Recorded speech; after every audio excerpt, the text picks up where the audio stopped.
भैया light of कर दीजिए।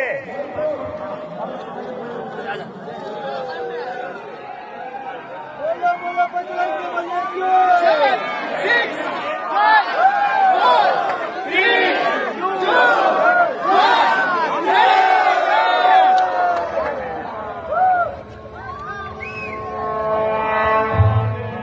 సర్వ మానవాళికి రక్షకుడు, మనకు కొండంత అండగా నిలిచేవాడు, మనసులో తలచిన వెంటనే గుండెల నిండా ధైర్యాన్ని నింపగలిగే మహాయోధుడు, అభయహస్తంతో ఎల్లవేళలా మనల్ని కాపాడే ఆ పవనపుత్రుడి ఇప్పుడు మనసారా స్తుతించుకుంటూ శ్రీ పంచముఖ ఆంజనేయ స్వామిగా అవతారమెత్తిన కథ దృశ్య రూపంలో తిలకిద్దాం రండి.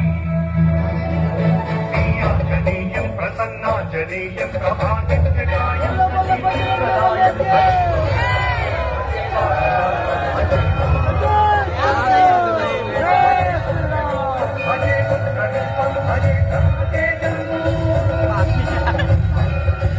అది రామాయణ మహాయుద్ధం. శ్రీరామచంద్రుని సారథ్యం వానర సైన్యంతో విజృంభిస్తూ లక్ష్మణస్వామి తనతో పోరాటం చేస్తున్న రావణుడి కుమారుడు ఇంద్రజిత్ తలని బాణంతో ఒక్క వేటుతో వేరు చేశాడు.